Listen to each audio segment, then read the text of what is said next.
Welcome to the FMCG Guys, the podcast that dives into the innovation, strategy, and trends shaping consumer goods and retail in Europe and beyond.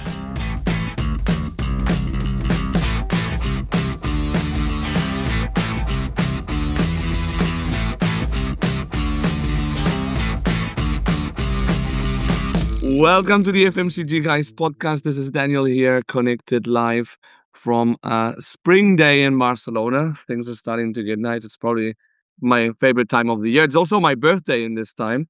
So, what could be better?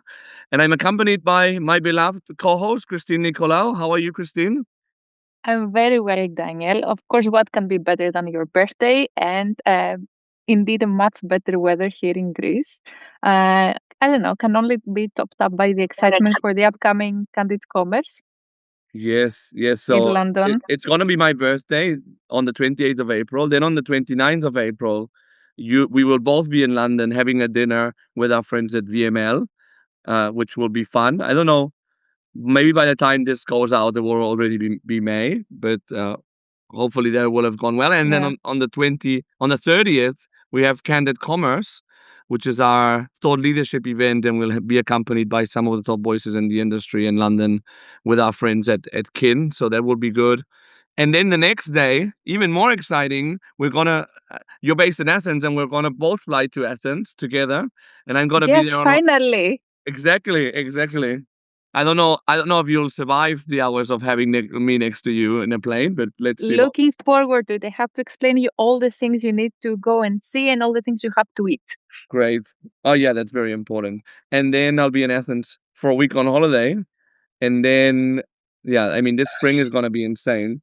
I have Retail Media X, where they've been crazy enough to name me as a judge of their awards, so that will be fun. That's happening mid-May. Then also we have dinners with Nielsen IQ, so we've been partnering with them done some LinkedIn Lives, podcasts, and we're also doing a series of dinners. And at the beginning of June, we have Shop Talk in Barcelona, which will also be a heavy lift because we're doing 3 events there. So we will be doing the kickoff party at the Yacht Club, the Candid Cava, and then a very cool rooftop on the second day. And then in the end of June, we have Cannes, and we're going to be partnering with the CPG guys. We will have an amazing space in front of the Palais where we'll be doing some thought leadership panels and some social events. So, yeah, it's a mouthful, isn't it? Packed calendar, indeed.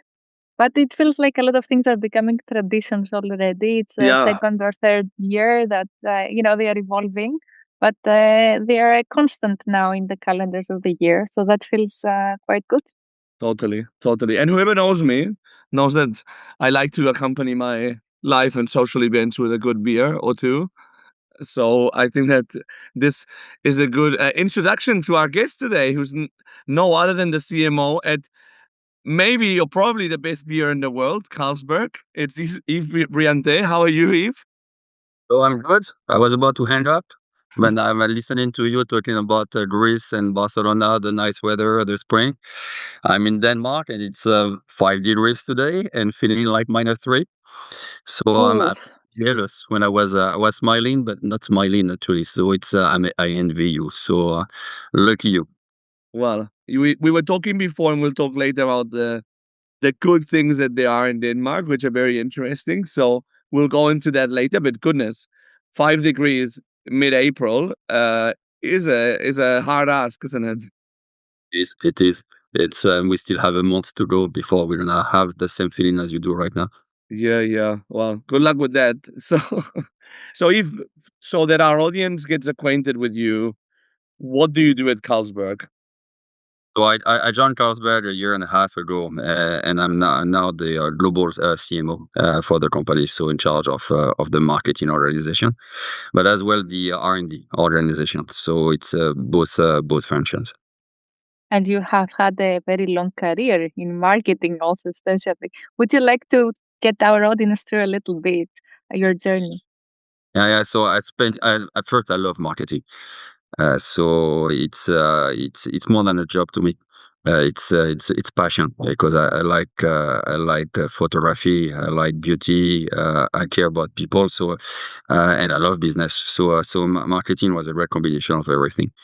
So I've done only marketing, and I've done all the maybe not all. It might sound arrogant, but lots of the different aspects of marketing. So I've done operations, innovation. I was even driving design and packaging for some time. I was in charge of creativity at some point of time, as CMO regionally and CMO globally. And why I'm French, and I'm sure you understood by now because I cannot hide it. I spent only 2 years of my career in France, actually. So I traveled all around the world: Germany, Poland, US, Hong Kong, Singapore, Switzerland, Italy, Slovenia, Poland. I said it already. And now Denmark. So it's a great. I had a lot of fun. I still have a lot of fun today. And it How do was you? all with Colgate, right? Up until this Yeah, moment. mostly Colgate. Even if I started with LVMH a long Mm-hmm. time, then Colgate. I took a break 1 year, but it was a super important one. I spent a year with Lindt und Sprüngli, where I had a great time launching the dark chocolate with salt, which is one thing I was super proud of, and now Carlsberg. But yes, Colgate for 25 years. Wow. Some people are very afraid that like if they spend more than X number of years in a company, it will kill their career. I always say, look, it's not like textbook recommendation, but I think that if you're having the right experiences and evolving in the right way, it's not necessarily a bad thing. Because then, Mm-hmm. like you, for example, are in Carlsberg and you've been there over a year, which is already a good sign. Or we had the CEO of Logitech here recently, and I think she spent 20 years at Procter and Gamble as well, and then she's done great things as well. You know, I always tell the team I focus more on the problem than the solution. Mm. So changing companies every 2-3 years is the solution, while the problem is learning. Yeah. So if I had the luxury, and I will never say thank you enough to Colgate for that, of having new assignment, new challenges every 2-3 years. So I learned a lot moving from country to country, moving from different function to other function, from one problem solving to another one. So I kept learning a lot. So I spent 25 years with this company, and it felt like 5 years because every 2-3 years I had a new challenge. So it's all about if it's I think it's Einstein who say life is like riding a bicycle. If you stop moving, you fall. Mm. So it's all about learning and putting yourself in positions where you're being stretched, and it's difficult, it's challenging, but as a consequence, you learn a lot. It doesn't changing company is one way, but changing positions, changing country is another one. How have Yeah, you right. how have Doesn't you have to be that way. Yeah. how But have you go on. traveled everything like going into a new country, a new role with a family? I think 3 kids you mentioned. How do you? Is there like because of course you've done it so many times that there must be a pattern to do it, no? Now, first, I have we have 5 siblings in my family. They all live in the city where we grew up, and they don't really speak English. So I can say it because even if they listen to the podcast, they will not necessarily understand it.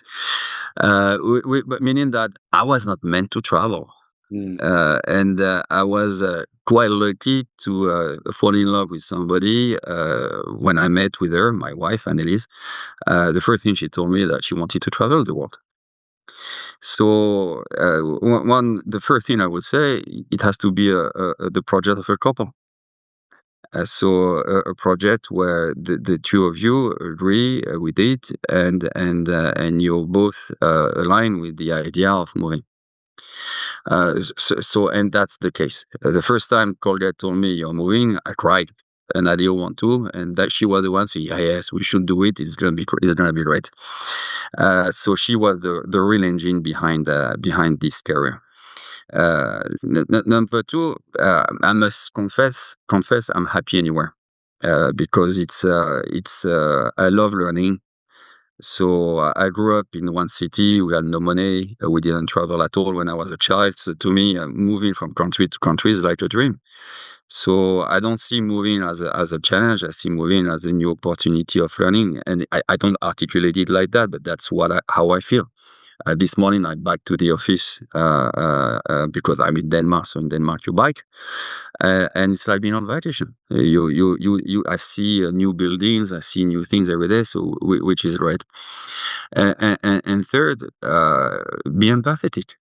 You need to take care. Make your if you're happy first, you need to be happy yourself, because if you're not happy, nobody around you will be, and you need to make sure that the one you love are happy, and then the rest will follow. So I always make sure and we always make sure when we move that we are happy, and that's the prerequisite to doing a good job. Yeah, that's great. Interesting.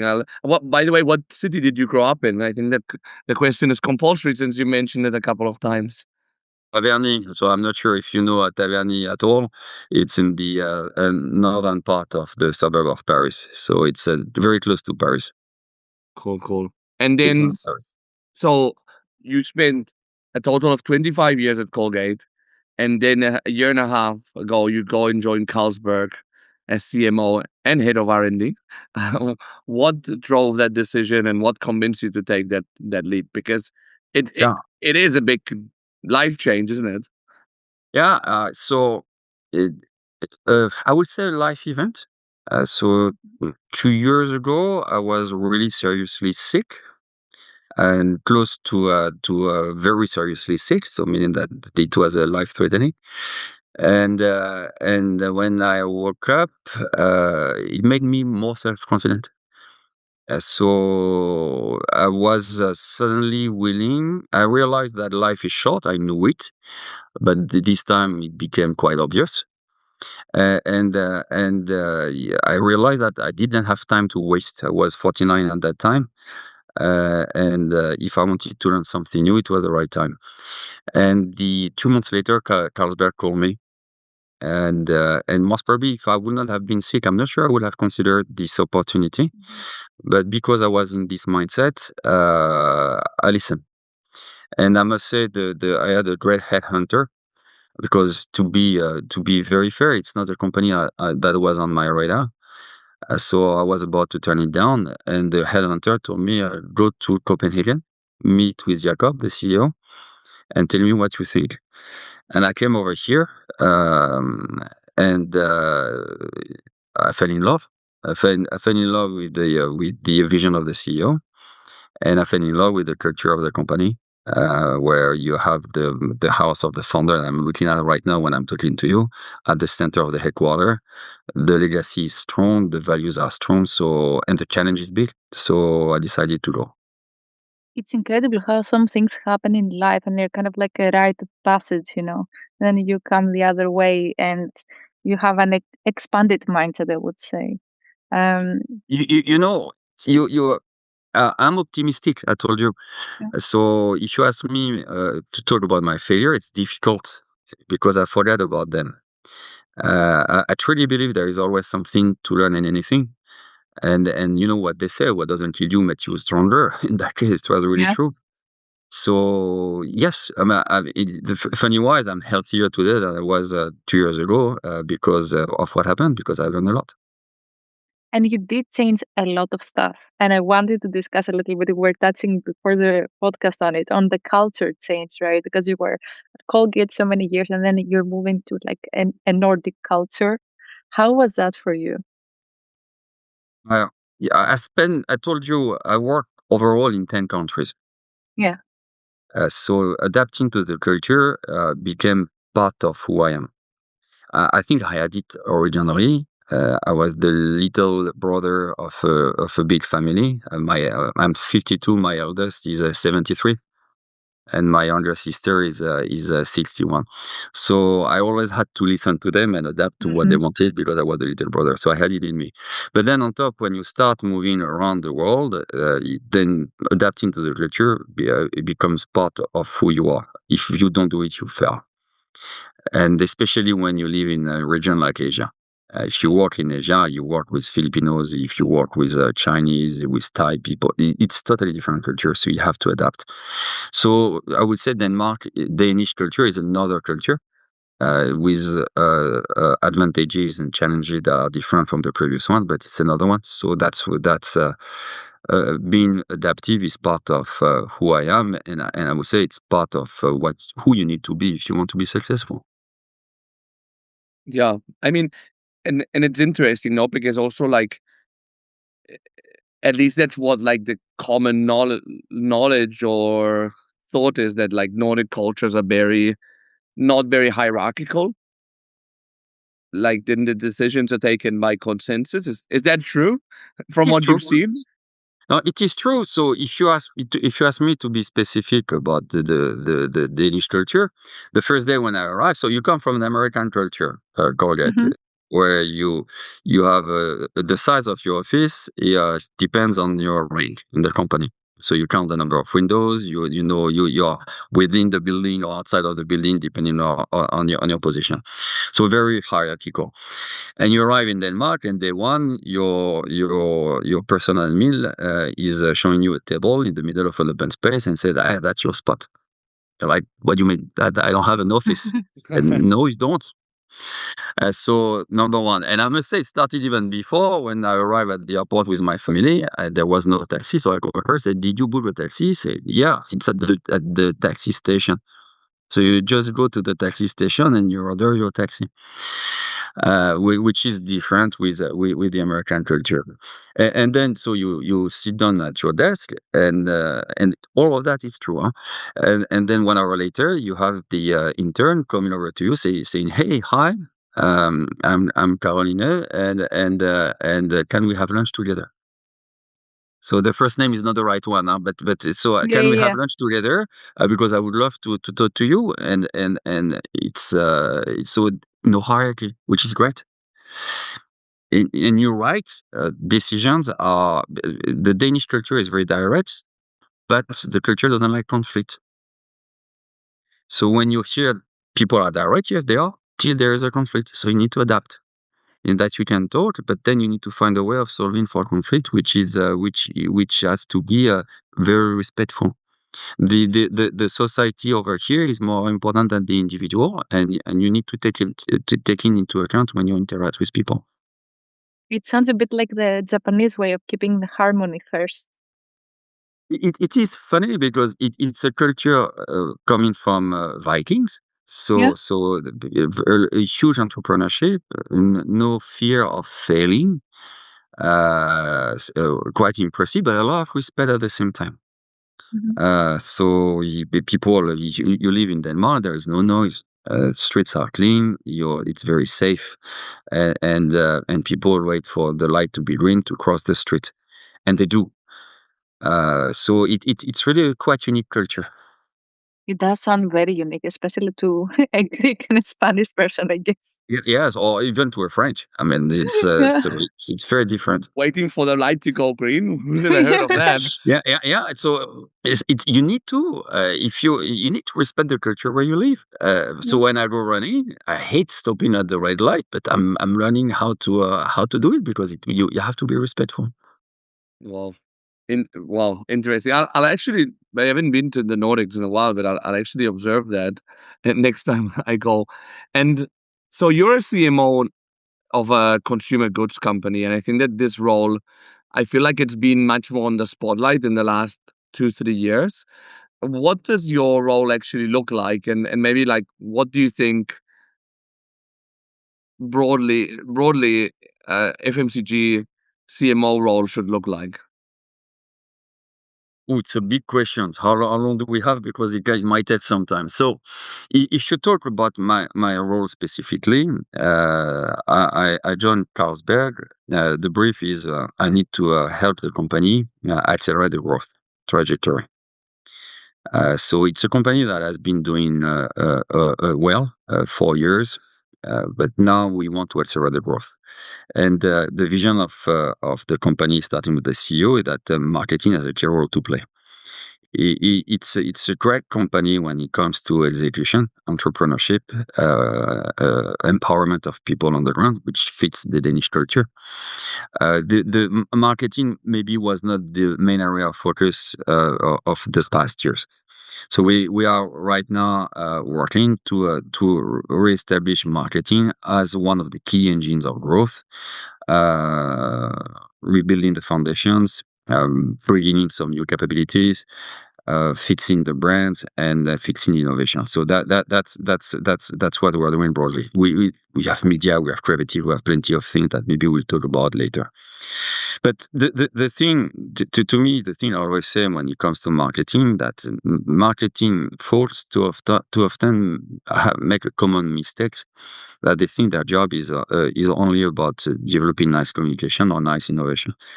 But to me, our job is to be a CEO of our brands and to be totally in charge of the P&L and to deliver the P&L from the top line to the bottom, which is the profit line. And that's sometimes something that we as marketers forget about. So it's not about developing, and I keep telling the team, it's not only about developing nice communication or nice innovation. If we do that, but the growth trajectory of the company doesn't change, then we're not doing the job. And then we need to ask ourselves what we need to change.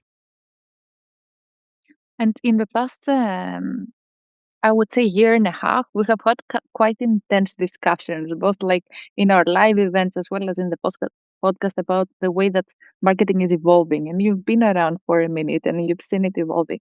Where do you see it going now? Like all this tension between global versus what's locally relevant, the performance marketing versus great storytelling. Where is the balance there? The biggest challenge, and I realized that lately, the biggest challenge I see with marketing is the speed of change. Mhm. And I realized lately that we launched our marketing transformation for growth program. And then suddenly I realized that it's been 15 years I've been working on transformation everywhere. So to a point Keep that, transforming. when I started to ask myself, but maybe we should stop talking about transformation because most probably it's a permanent evolution. It started with digital, then we had data, now we have AI, but there will be something else coming next. So I think we need to make it part of our DNA, of our day to day, that marketing has to evolve, and the reality of today most probably will not be the reality of tomorrow. Number one. The number two, the biggest change I see, and I saw it especially when digital kicked in, is that the new stuff happening, AI, digital, become very quickly a shiny object, and you forget about the foundation of marketing. So at some point, you don't develop communication anymore. You develop digital first communication. Why? Digital is just a tool. AI is another tool. The basis of marketing are not changing. So you should not develop digital first communication. You should develop a media agnostic approach to communication. If digital is the way to do it, so be it. But in for some campaigns or even some countries, I'm thinking about countries like India, TV is still critical. So being digital first doesn't make any sense. So the balance we need to find is how, while we embark on a new journey, we embed the new technology. How do we protect the basics of marketing, which starts with a strong growth plan, which starts with strong business analytics. We still need to do 5Ps. But now we need to do them off trade, but as well digital. That's fine, e-commerce, but we still need to do them. And I think at some point we forgot. We became too attracted by the new shiny object, by the new news, and we lost a little bit the basis of marketing. You have a few books written in the 80s that are still relevant, in my opinion. We just need to enrich them. Yeah, very right. And I love how you just brought up the transformation piece because transformation as a word almost implies that there is an end state and then it will be done, right? You're absolutely right. This is the point. It will never end. Yeah. Is that a good? Is that Not a only good it's not thing? gonna end, it's gonna accelerate more and more and more to come. Yeah, I mean it's true, right? Like if you think of like young people today are very different to like young people when Christine and I were 20 or when you were 20. I mean, there's some fundamentals, but like a lot of things have changed and then come back or whatnot. Like actually what's in fashion now, what like teenagers are wearing now, the same clothes that teenagers wore when I was a teenager, right? It's like the fashion of the 2000s is back. But I guess that broadly speaking, I mean, I think that the mission of like marketing is to make a brand like socially relevant to people, no? Is or no? But to me, the role of marketing is to improve people's life and truly doing it, which implies that if you want to improve people's life, you need to understand them. You need to show empathy. You need to spend time with them. You need to understand what their pain points are. I'm always back to what Steve Jobs said one day, which is innovation is about giving to people what they need before they know it. Hmm. And if you ask me what the biggest challenge we have as marketers today, it is this one. That with the society becoming more and more selfish, people being more and more lonely, talking less and less, connecting less and less socially, we have generations coming in who don't have the same level of empathy as the previous generations. And marketing is all about empathy. So the challenge we're gonna have, and I have today, is how to help people develop those empathy skills to really understand what we need to do to improve the life of people who are not like them. Because most probably 95% of the people working in marketing come from the same background. Mm. So when you live in Denmark and you need to help improve the life of people in India, how do you do it? If you think that everybody is like you. Yeah, there is the geographical part, there is the overall experience part, there is also the generational part, right? Especially like in in the alcohol industry right now, we see tremendous changes on the way Gen Z is consuming, or at least the report says, right? You have the zebra striping and the zero alcoholic variants, and all of these evolving a lot. So, how do you identify? Because clearly, like Daniel and I in our 20s, as millennials, we had a very different party style. See, it's a very good example what you just talked about, Gen Z. When I started a year and a half, soon to be 2 years ago, I heard exactly what you said. Gen Z doing less. I was surprised because I have a few Gen Z at home, and that's not what I was seeing.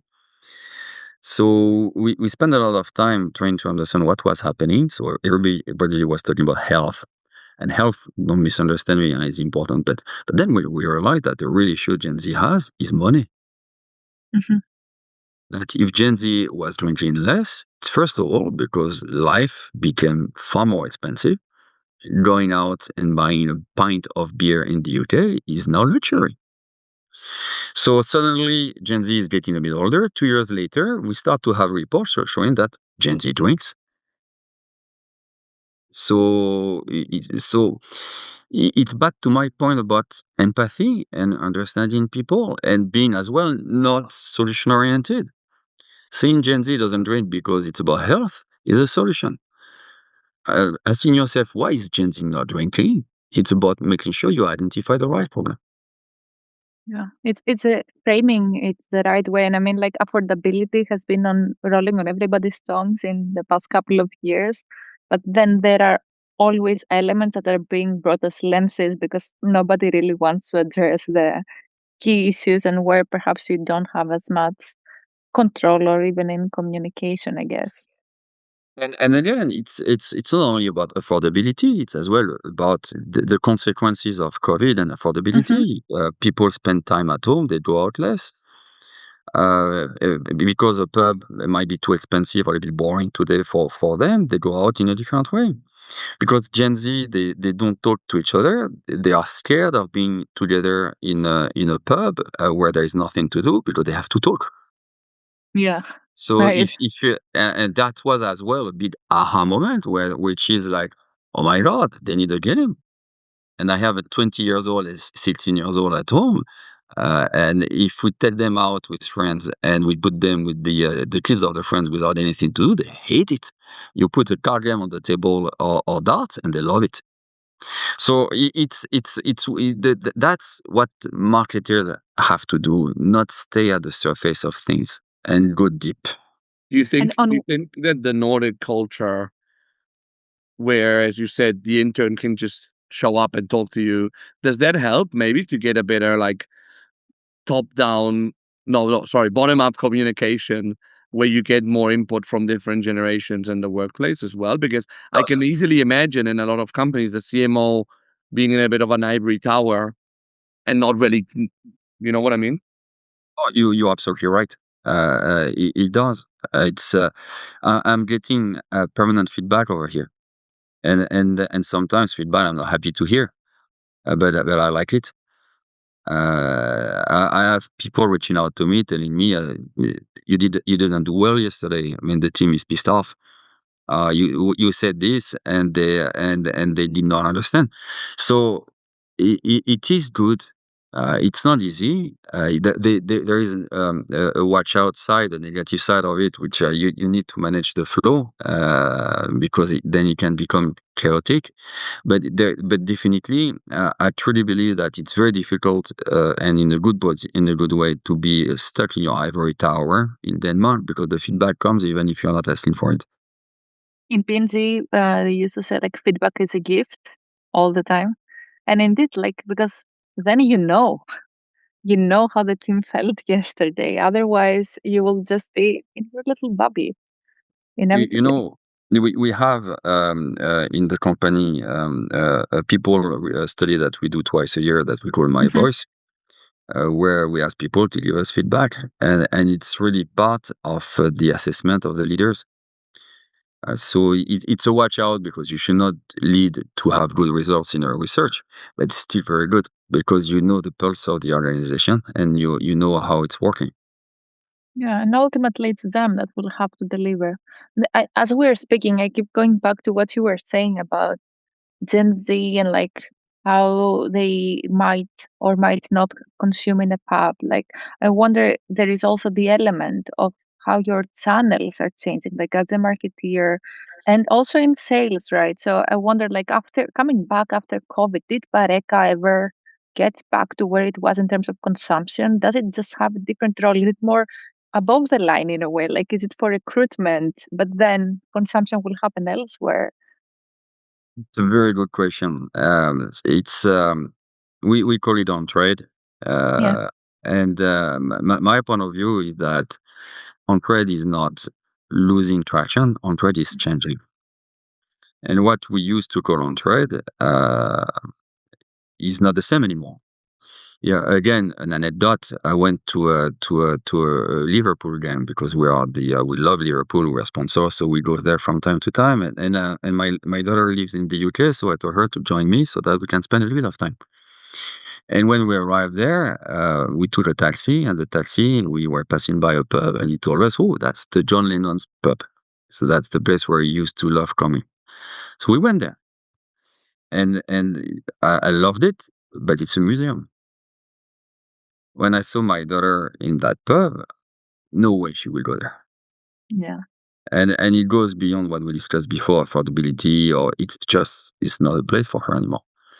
So Horeca on trade is changing a lot. You very often with my family, we go to a do-it-yourself ceramic. So we spend an evening and we paint glasses, bowls, and we have a great time. And we're doing something when we do that. But the something we're doing is not necessarily alcohol. Many Gen Z, they go to a convenience store, they buy a beer, and they go to a park to drink it together. Do you call it on trade or not? I do. It's another way of socializing. So the traditional on trade will stay, but most probably will become smaller and smaller. And we have to understand where the new on trade will come from, and adapt our product offering to it. Yeah, And at the sometimes Diageo, you need that. Yeah, sometimes you will need alcohol. Sometimes you will not yeah, need alcohol. at the Diageo we used to call it third space, and I guess like that's kind of like a part that's growing, and it's a blend, right? It's not probably something that you're contracting, so it's a Right. very different way of going about it. Totally different. You have and it's coming from China. The explosion of O2O. Yeah. So and that's another way of doing on trade. So I think you're absolutely spot on that we need to maybe change the vocabulary, because when we say Horeca on trade, we think about specific retail environment that are changing. Mm, interesting. It's interesting because it's the kind of thing that you have to really like make the effort to observe it, no? Because I think we all live in our own bubble, like it or not.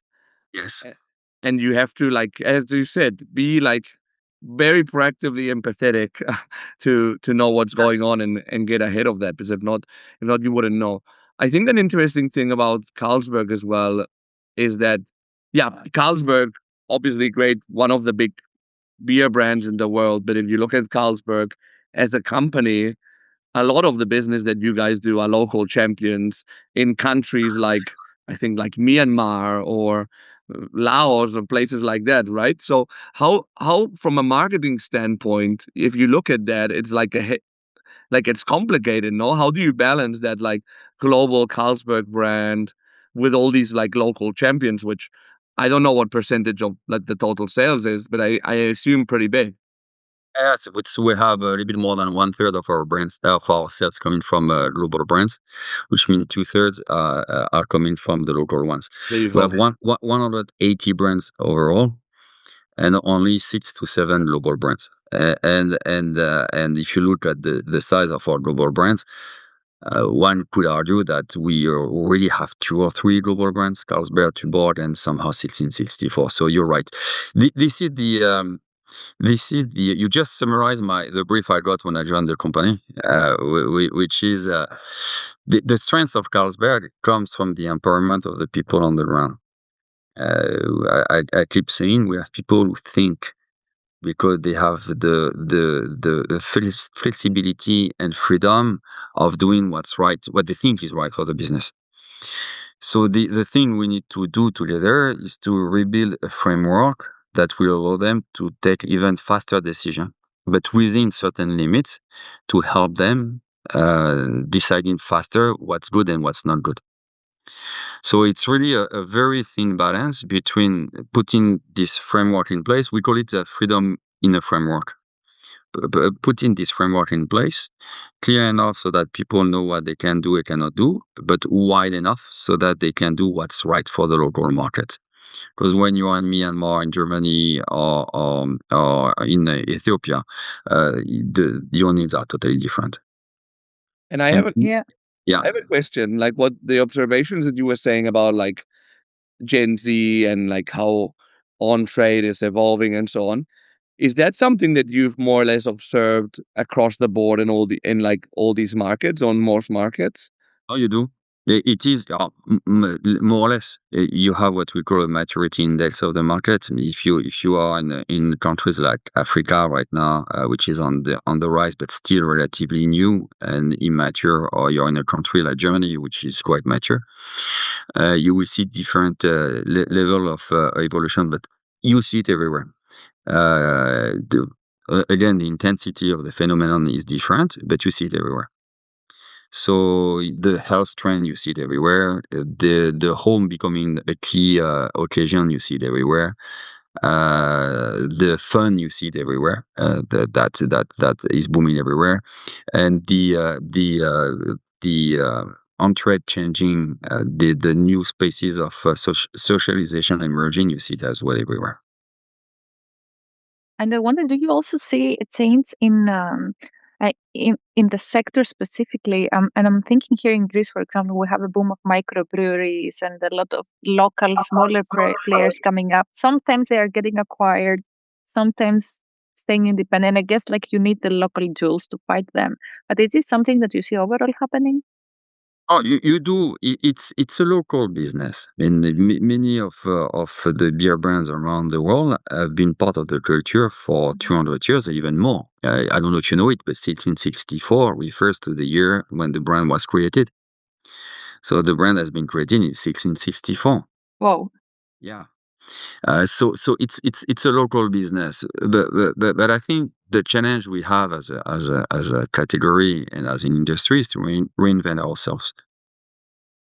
I truly believe that beer has a great future, but not as it is today. Mhm. So it's really a category that has to reinvent itself. And the challenge of sometimes 500 years old beer brand is to how to reinvent this beer brand without losing the legacy. How to make sure as well that the legacy is not becoming a blocker. To make sure that you stay vibrant and you stay part of the culture. We need to make beer overall and the beer brands specifically part of the culture again. How to do that? Well, it's yeah, I would say it's a category that has been developed for 55 years old white male. And many of the offering, the semiotics, the labels, the products, the taste profile, still there. So we need to broaden our perspective and bring new cohorts in the equation. And by the way, I would say white male Catholic, because that's another issue. So that there are plenty of cohorts who cannot drink alcohol as it is today, and for years we didn't talk to them. So we need to broaden the appeal. We know that bitterness is a challenge for young generation, but as well for female.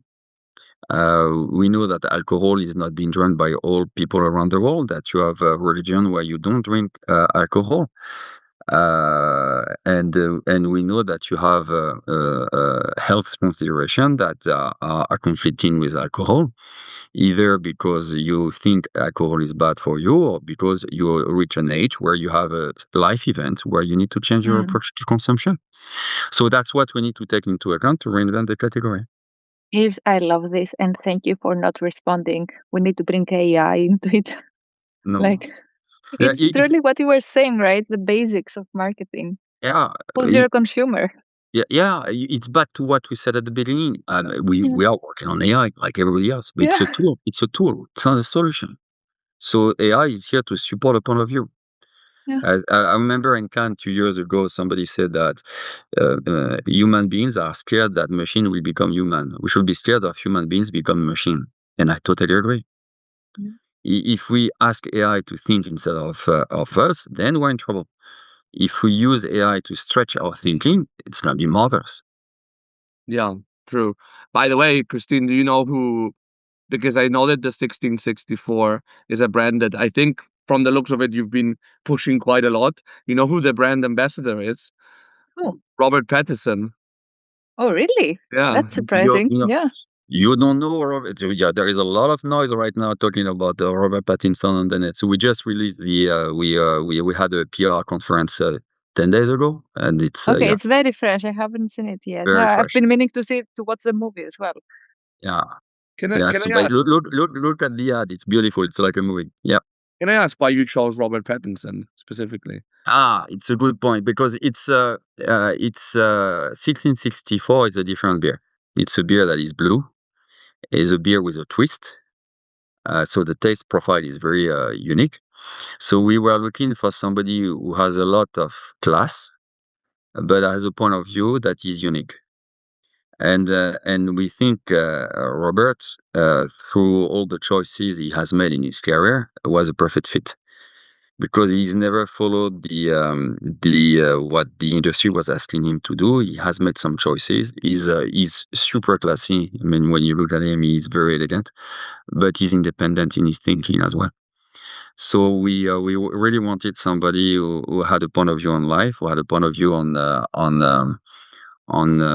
society, and we thought it was a perfect match. Right. And as you said before, like the Carlsberg brand has always been very linked to Liverpool Football Club. Who doesn't remember that epic comeback in 2005 Yes. against Milan from a 3-0 down to actually winning the cup at the Yes. end in the penalties? Um, how do you see like Liverpool specifically, but also sports? Because Carlsberg has also been like a sponsor of like UEFA competitions and so on. How do you see that part evolving? We believe that football, especially, is critical to Carlsberg because the values of football are the values we defend with Carlsberg. Carlsberg is who we are. So the values of our founder, and it's all about giving access to the best to more people. And if you want to talk to more people, you talk about football because that's the sport which in the mass, number one. And football is very premium, number two. But football is all about values of fighting, of training, of team spirit that fits the brand perfectly well. And on top, Liverpool is taking those values to another level. So the match is perfect, and that's why I hope they will agree. We love each other so much because the fit between the brand values and the club values are simply perfect. I don't know if you saw the latest campaign that we released, Signs of Unity, where we went to Liverpool and we realized that you know the best asset of Liverpool, which is you never walk alone. When you go there, you Mhm. go to the stadium, you have goosebumps. And you have that one on the one hand, and the other hand, this idea that Carlsberg has that we need to help more people have access to more of the best. So we realize that if you are a Liverpool and you're deaf, you never heard the song. Wow. So we work together with a fan to develop signs that were signed during one of the game, so that the deaf community could finally feel the song. We would call it Signs of Unity. So it was a beautiful event. Lots of PR, lots of discussion about it. But that's when the fact that Liverpool and us have the same values to come up with communication that makes a lot of sense. I'm just watching it on the side. It's very emotional. It It's is wonderful. extremely emotional. Yeah. Well, we'll put a link in the show notes so people can. I mean, they can just Google Signs of Unity and it will show up. If last question for you, which is the question that we ask all our guests on this podcast, which is if you went back to your younger self as you were starting your career and you could give yourself one piece of advice, what would it be? Understand faster that your job, our job, is not to find solutions. That our job is to find the right problems.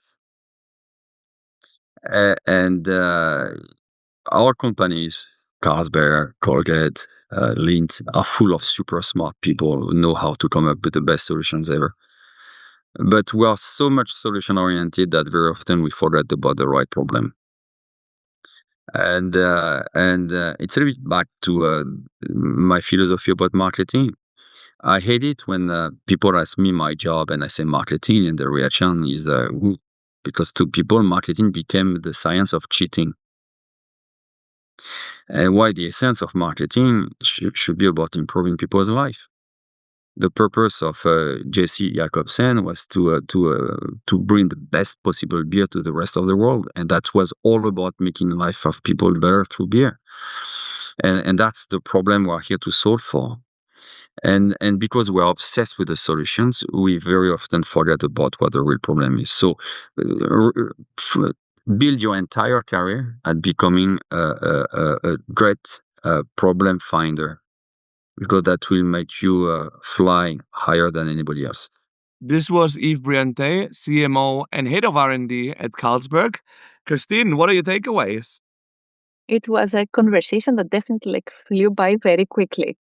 I really enjoyed it. And definitely Eve has a lot of perspective with all his experience in marketing. So I love how he is like framing the role of marketing as improving people's lives, and then for a marketeer is like not about just the communications or like the innovation, but it's really about having an end-to-end view of your brand, of your P&L, like being a business leader. Yeah, I mean, it was yeah, there was like so many points in the conversation where I felt, oh, we could go off and ask more things about this and that. Like, I Yeah. don't know how they manage the local brands in all these different markets. What he said about Gen Z, fascinating as well. His thoughts about like AI, like we could have Yeah. like had a whole conversation about that. So yeah, I think it's great when people like open up like this. And also like he spoke about like how a life-changing event, a health issue actually drove his career, how his partner has also had a huge influence on his career. I don't know, it was very interesting. It is very interesting seeing the human side, but also the way that some senior leaders think, because Mm, they don't become that senior leader usually by chance.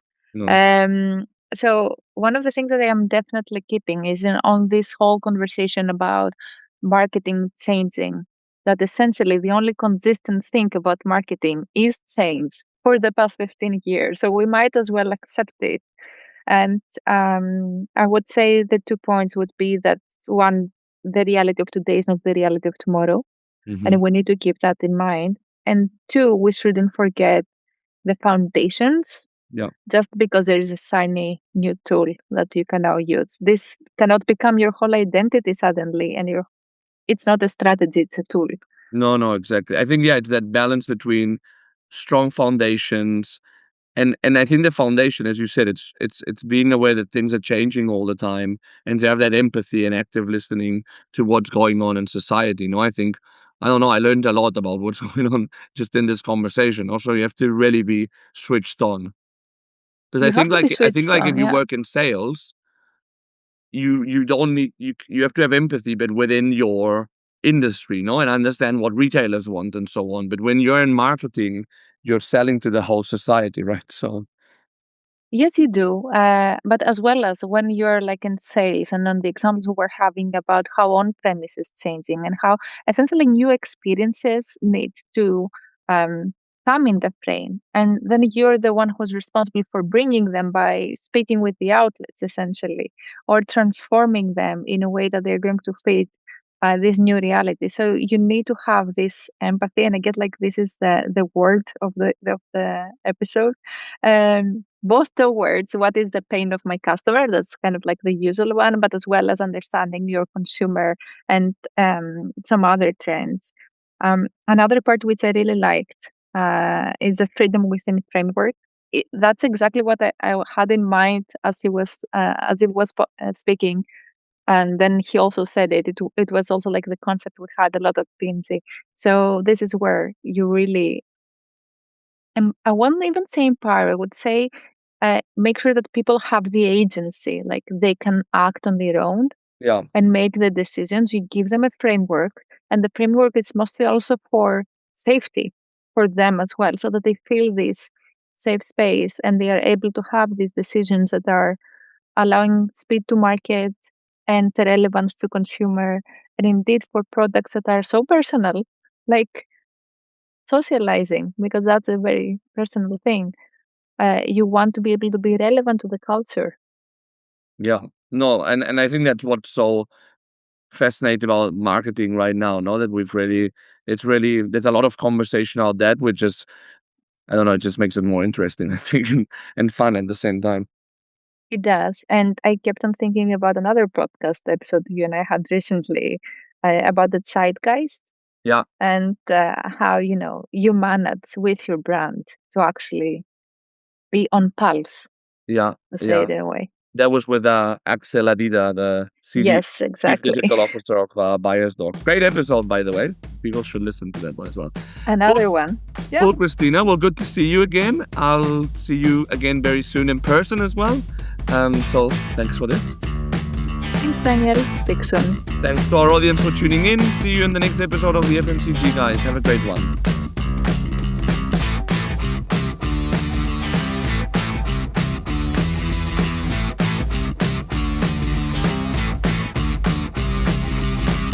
The content in this podcast episode is provided for general informational purposes only. By listening to our episode, you understand that no information contained in this episode should be construed as advice from Dwyer Partners SL, doing business as the FMCG guys, or the individual author, host, or guests, nor is it intended to be a substitute for research on any subject matter. Reference to any specific product or entity does not constitute an endorsement or recommendation by Dwyer Partners SL. The views expressed by guests are their own, and their appearance on the program does not imply an endorsement of them or any entity they represent. Dwyer Partners SL expressly disclaims any and all liability or responsibility for any direct, indirect, incidental, special, consequential, or other damages arising out of any individual's use of, reference to, or inability to use this podcast or the information we presented in this podcast.